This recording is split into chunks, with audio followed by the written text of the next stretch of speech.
Your participation in this anthropological research could cause you irreparable harm. It might even lead to your death. That is what, in the early 2000s, I found myself saying to people who were considered working with me. I'm a psychological anthropologist and an ethnographic filmmaker who has been doing research and filming in Indonesia for several decades. As part of my research, I was planning on making an ethnographic film about Indonesian individuals who had survived the mass killings that occurred there in the mid-1960s in the context of a repressive and violent response to a failed coup in 1965. Participation in this film was sure to be emotionally and psychologically harrowing. All of the participants had witnessed or experienced brutal violence in their youth. Some had lost family members. Anu kita barai sa tidur bang-bang ke. Nggih. Sampun kenten. Pun tembak paten terang. Kecil mengkap yang berbanding ngenan. Oh. Ketakut kan di anu pas utur aku balik gitu pendapat ya. Many had long-term symptoms of what psychiatry would label as post-traumatic stress disorder. This alone would require extensive discussions before filming began. But there were additional dangers. The victims of those mass killings had been alleged communists, and in the decades after the killings, the government had framed them as the perpetrators of violence who needed to be stopped. Disangka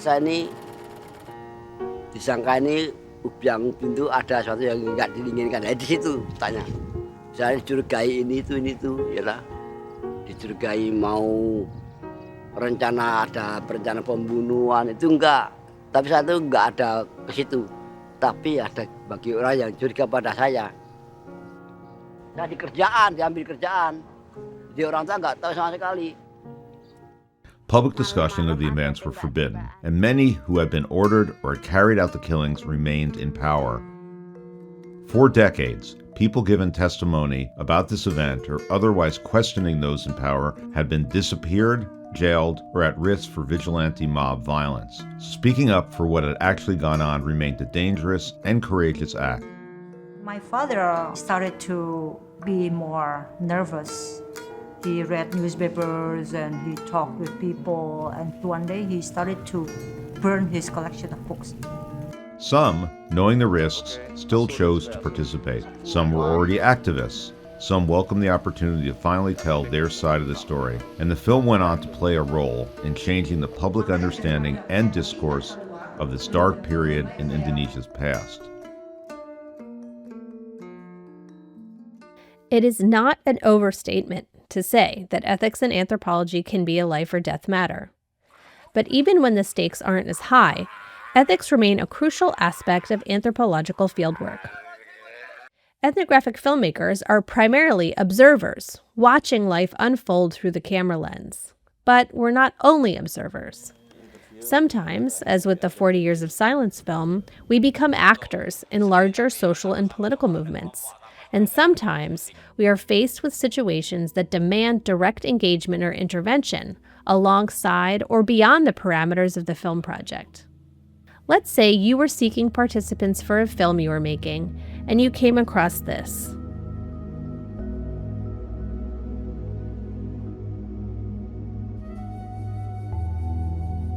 What do you think your course of action would be? As an ethnographic filmmaker, you may be forced to confront situations that are deeply disturbing, where you feel certain people are being harmed. How do you balance ideas about cultural relativism and your personal reactions of fear or concern for a person you meet?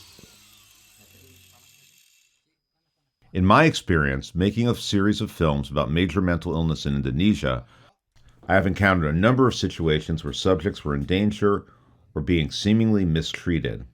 While it's always upsetting to see a human being confined, after making a work in progress about this practice in Indonesia, I've come to understand that the decisions to shackle people is not always straightforward and may come to seem a feasible choice for struggling families. I've also reflected on how it is not necessarily so different from the mass incarceration we see in the U.S. But other times in my research, I felt I was encountering a situation that was truly an egregious violation. Dia tidak pernah mau mandi. Ya, tehnya enggak ajak dia kayak. tuh tika tuh pada kamar nih karo kamar na eliu nih pengela baju ke jalan lami-lami jalan nih kepunya. In 1996, I was conducting dissertation research on the issue of outcome and recovery from severe mental illness in Bali. The team was following up on over 100 research subjects who had had a psychotic episode in the mid-1980s. One of these subjects was a woman named Made Lotri. When we first met her, we were horrified to discover she'd been locked up in an airless room in her family's compound for over 7 years.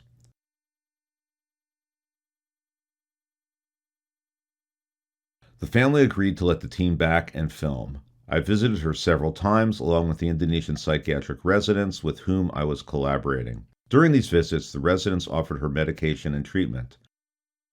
These scenarios may seem grim, but I'm including them in this video on ethics in ethnographic film to show how serious it can be, to underscore how a filmmaker must be prepared to encounter deeply unsettling ethical situations. And the question of ethics are heightened when you're using visual anthropology or ethnographic film, and representations of your participants can potentially be immediately accessible anywhere in the world at any time.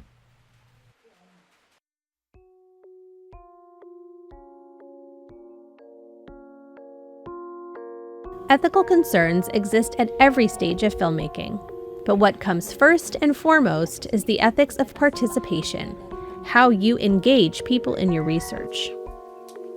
The initiation of ethical participation begins with informed consent. Informed consent means that your research participants understand the methods and purpose of your research, along with any associated risks, and they agree to be part of it. While consent is required for any kind of ethnographic fieldwork, it becomes even more crucial for film. In writing, when requested, participants can become somewhat anonymous through the use of pseudonyms, composites, or other identity-protecting devices. In film, real people and places are immediately recognizable. In ethnographic film projects, consent should be given for participation, whether or not to join the project and be filmed, representation, portrayal in the film, what is filmed and or included in the finished piece, and distribution, where, when, and for whom the film is screened. Initial consent to participation typically involves a conversation and the review and signing of a consent form, written in the participant's language. For those who are more comfortable doing so, this consent can be given verbally and audio or videotaped. During these consent conversations, it's very important that both filmmaker and participant understand any potential harm or dangers. For certain projects, these may be minimal, but for others, they may be significant. As in 40 Years of Silence, there may be the dangers of imprisonment or violent retaliation if participants are giving testimony under repressive political regimes. And after that, almost daily, then we would have friends coming because their husbands were also arrested.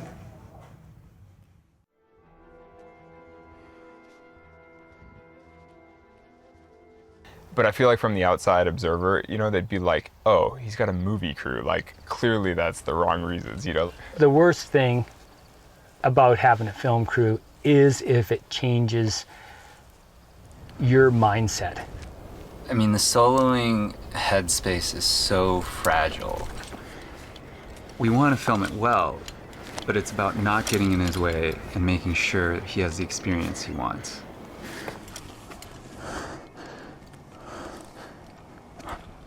The worst possible scenario is that one of us would do something that would kill him. Is it going to be the drone? Is it going to be one of the ropes? Is it going to be us accidentally knocking off a rock?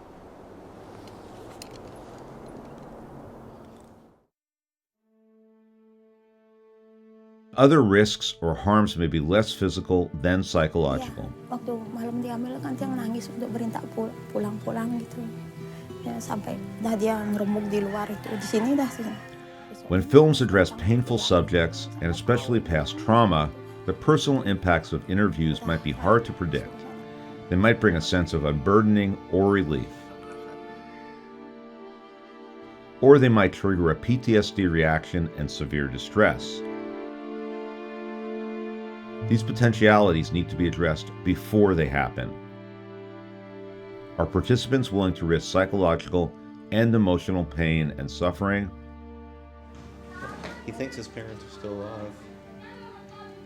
In some cases, ethnographic film teams can partner with psychologists or counselors. During consent and pre-filming interviews, participants can be made aware of the services available to them and reassured that interviews can be paused or end completely at any time should they become distraught, and they can withdraw from the project at any time. Some teams might even benefit from having a psychologist or counselor present during interview and filming activities. There are other potential risks and dangers that participants may not have thought through, but filmmakers should. Could participation potentially lead to hurt feelings or embarrassment, social ostracization, or loss of livelihood? If so, this should be addressed in consent discussions and ongoing check-ins, which ensure participants remain on board with research as it develops. But direct danger or harm to participants is only one of the multiple of ethical issues involved in ethnographic filmmaking. And such harm may not come from participation exactly, but how that participation is framed and presented to the world by the filmmakers, that is, from representation. Ongoing consent discussions with participants include consent to representation. Filmmakers screen rough cuts of the film in progress to get feedback from the film participants, who of course will have opinions about how they appear in the film, whether there are any scenes that were shot that they don't want in the film, for example, or whether the filmic portrayal is an accurate representation of their experience. Kami ingin tahu kesan ibu, pemikiran ibu tentang film itu tadi. But even when consent to participation and representation is given, ethical issues may still remain.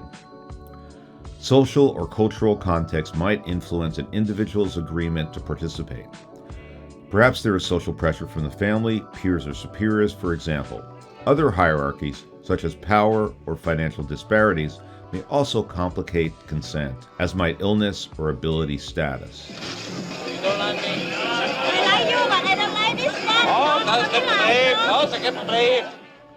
And even if the consent is given freely and with full awareness at the time of filming, a film participant might regret their consent after the fact, should the film bring unintended consequences. This is more likely if the film addresses painful or complicated aspects of people's lives, things they simultaneously need to discuss and want to keep hidden, or if the participant undergoes significant personal changes. A film seems to present a reality that is both immediate and timeless, but life keeps moving on off screen. What felt accurate and appropriate at one stage in life may be embarrassing or no longer true at another. Nah, faktor bisa menyedihkan. Saya mendengar dari teman kerja. So even once a film is done, consent discussions still continue, around screening, for example. Different cultures have different understandings of what images are acceptable to be viewed and by whom. Certain participants may feel comfortable with screenings for certain audiences, but uncomfortable with others. The use of digital media in visual ethnography complicates this aspect of consent. While efforts can be made to limit or control access to film, such media can be easily pirated or bootlegged, and the context for a film screening can impact its meaning for an audience and a participant. During all of these potentialities, it's important to keep communication with participants open so any arising or unforeseen concerns can be addressed or mitigated.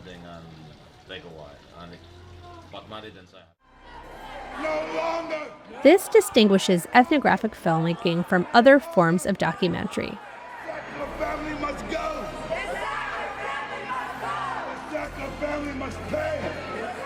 While of course the practices of individual documentary filmmakers will differ, typically, in documentary filmmaking, the participant simply signs a release and agrees for the filmmakers to use their image however they see fit. This can sometimes lead to feelings of exploitation down the line. It's still hitting me, like that this is actually happening. Ugh, it's so gross. Colin Firth is playing my dad. It's a star-studded cast. I do know Sophie Turner from Game of Thrones is playing me.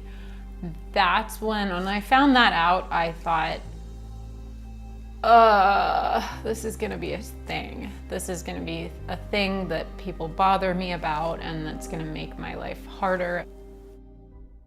And the director even emailed me and said, Sophie Turner wants to speak with you about the role.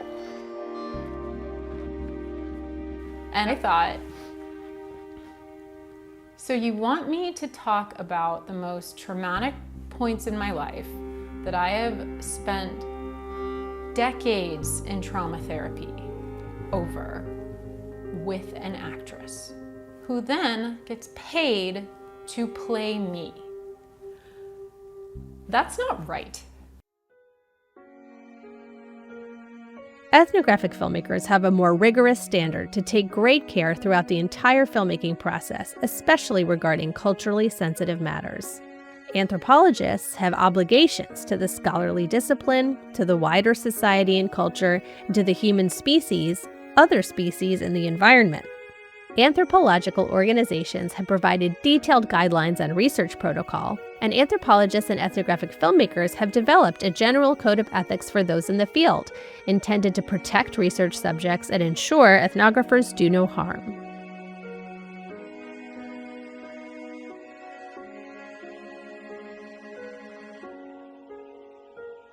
These are helpful. While particular projects may present unique and even unpredictable ethical quandaries, some ethical concerns will arise in the making of any ethnographic film. Some ethical guidelines for filmmaking are universal, but ethnographic filmmaking often occurs across cultural and social norms. What might seem natural and unconcerning in one culture or context may seem deeply disturbing in another. Have you ever watched scenes in a documentary or ethnographic film that made you feel concerned or uncomfortable? If so, what about it felt wrong to you? Do you think this was due to cultural differences or ethical concerns? Thanks for watching. I hope you enjoyed this video. If you want to learn more, here are some useful resources in the description below. Don't forget to like and subscribe to get your regular dose of anthrodorphins. If you want to learn more about the ethical representation of people on screen, stay tuned for part 2 of this video. We'll also address how ethnographic filmmakers can maintain relationships in the field and use their work to support local activism.